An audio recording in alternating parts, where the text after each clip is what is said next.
Sujit special ব্যাচের পরীক্ষাটা ছিল যে আজকে একটা ক্লাস নিচ্ছে, পরের দিন সেই ক্লাসের যতটুকু পড়াচ্ছে আগের দিন ততটুকু ভিত্তিতে একটা এমসিকিউ টাইপ পরীক্ষা নিত, বুঝছে যেমন আসবে তেমন প্রশ্ন।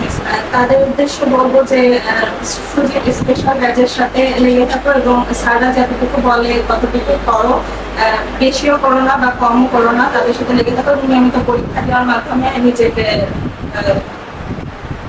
প্রপার করতে হবে। আজ আমরা কথা বলবো একজন কৃতি শিক্ষার্থীর সাথে।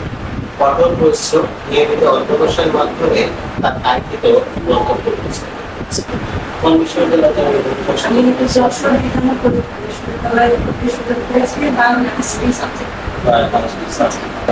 তোমার যে সফলতার পিছনের গল্পটা যদি আমার সফলতার পিছনে গল্প, আমি প্রথমে তো একটা জায়গায় ভর্তি ছিলাম, সেখানে জাস্ট ক্লাস করতাম, নিয়মিত তেমন যাওয়া হতো না। পরে একদম লাস্টের দিকে সুজিত স্পেশাল ব্যাচে আমি ভর্তি হলাম এবং এখানে এসে আমি অনেক মানে উপকার পেয়েছি, কারণ এইসব স্যাররা অনেক বেশি ফ্রেন্ডলি ছিল এবং তারা নিয়মিত ক্লাস নিত এবং সেই ক্লাসটা পরবর্তী যে ক্লাস নিত সেই ক্লাসটা হচ্ছে সেটার পরীক্ষা নিত। তো এইভাবে অনেক উপকার হয়েছে এবং আমি এখান থেকে সফলতা পেয়েছি, তার জন্য আমি সুজিত স্পেশাল ব্যাচকে আন্তরিক কৃতজ্ঞতা জানাই। যখন জানতে পারবে যে চান্স হয়েছে তখন তুমি কাকে জানাইছিলে? প্রথম আমি আমার পাশে আমার আম্মু ছিল, আমি যখন ফোনে আমার রেজাল্টটা বের করলাম তখন আমার পাশে আমার আম্মু ছিল এবং আমার ছোট বোন ছিল, আপু বাসায় ছিল না। তো আমি ফার্স্টে আমার আম্মুকে জানাই এবং আম্মু আমাকে আলিঙ্গন করে এবং আম্মু আপুকে ফোন করে জানাই। একটু পরীক্ষার সময় সবচেয়ে কঠিন মুহূর্তটা ছিল, এটা কিভাবে আমরা সব থেকে যখন তোমার চান্স হচ্ছিল না প্রথম দিকে?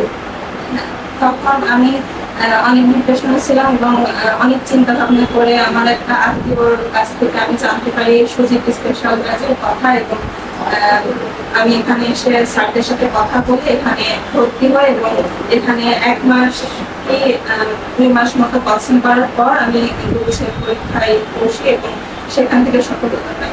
যারা আগামী বছর ভর্তি পরীক্ষা দিবে তাদের উদ্দেশ্যে কি কোনো কিছু বলার আছে? তাদের উদ্দেশ্য বলবো যে সুজিত স্পেশাল ব্যাচের সাথে লেগে থাকো এবং স্যাররা যতটুকু বলে ততটুকু করো, বেশিও করো না বা কমও করো না, তাদের সাথে লেগে থাকো এবং নিয়মিত পরীক্ষা দেওয়ার মাধ্যমে নিজেকে প্রপার করতে হবে।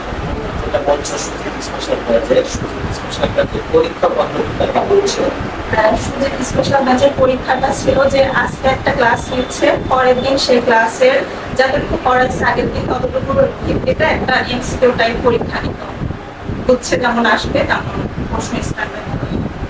বুঝছের পরীক্ষায় এই কোশ্চেন থেকে যা পড়ানো হয় বা যা কোশ্চেন করা হয় সেখান থেকে কি তাদের কেমন কমন আসছে? কমন বলতে সেই প্যাটার্নে আসে, এখন একদম তো হুবহু কমন পাওয়া যাবে না, কিন্তু যে প্যাটার্নে আমরা সবসময় পরীক্ষা দিয়েছি সেই প্যাটার্নই ছিল স্ট্যান্ডার্ড কোশ্চেন, যেমন সুজিত স্পেশাল ব্যাচেও পড়তো তেমনই হচ্ছেও একই রকম স্ট্যান্ডার্ড কোশ্চেন করছে, যার কারণে আমাদের পরীক্ষা দিতে অনেক সুবিধা হয়েছে। ধন্যবাদ।